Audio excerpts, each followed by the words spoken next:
Welcome back to the GMT. Today we'll discuss on the clawback. It is the 14th session on the private equity interview question. So imagine making a million and then having a give it back. That exactly what happened in private equity and something is related to clawback. And today we are breaking it down. Welcome back to the channel where we decode the world of private equity and finance in a way that actually make a sense.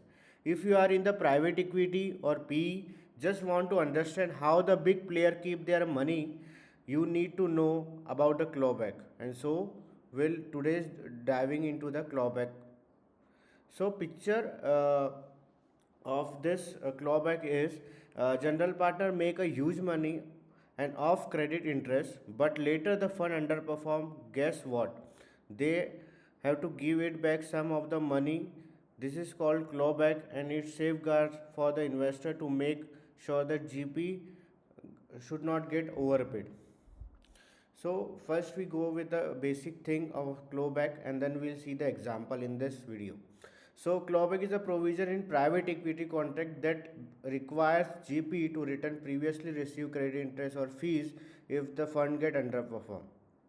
So clawback is a benchmark where if it get achieved, so next year or next evaluation times of the fund, if benchmark get low below the what we achieved previous year, then the GP what he earns as a clawback as a carried interest, he is to return to the fund.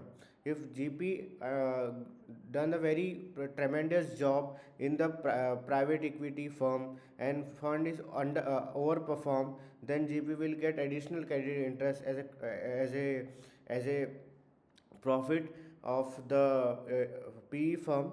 But and then for the next year same benchmark will be there. For example, in first year a GP achieve 100%, means if fund invested 100 million and GP achieved 200 million, so 200 million is the benchmark for this year for next year. And then if fund achieve 200, then the benchmark will be 200%, and the third year it will go 300%. So after achieving the one by one benchmark, the GP will get a carried interest every year. If the benchmark loses with the previous year, then the GP has to pay the clawback amount, carried interest amount according what he earned. So this is all about a clawback that I have explained in the brief, but we should go how it's matter and how it's impact in the statement as well.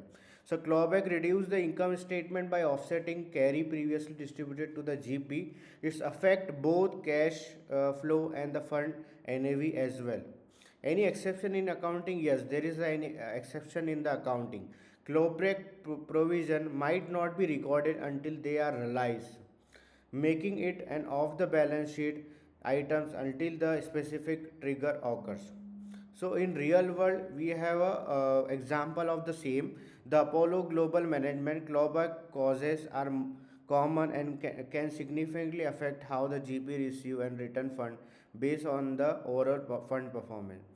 So clawback is something which helps to investor to so GP get not get overpaid on the what the firm is earning.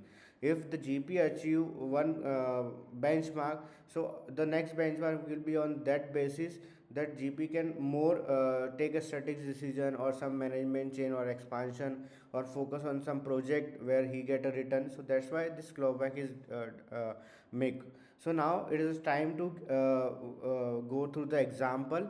So GP receive credit interest on profit early in the fund lifetime, and the fund mature overall performance falls below the expectation, and the GP has to claw back a portion of a credit interest. For example, this is the example of underperform firm. First year it get perform very well, and later on the fund get underperform due to some reason, maybe XYZ. So the whatever the credit interest GP has earned on first year. So for example, GPS has a credit interest is 20 on the first year, and the final profit is and the after that the fund profit declined to 80%. So GP has to given to 4 million to the fund as a that they did not achieve the benchmark. So initially fund earned 100 million and GP received 20 million as a credit interest. Later the fund value declined to the 80 million. The GP credit interest is adjusted to the 16 million and the GP return 4 million due to the clawback provision. So this is how the clawback will work. Sometimes it will get underperformed, sometimes it get overperformed. Accordingly, GP will get a credit interest. So if you have anything on this part, you can directly comment us on our comment box. We'll see and we'll reply on the same. Thank you so much for watching. We'll meet you on the next video.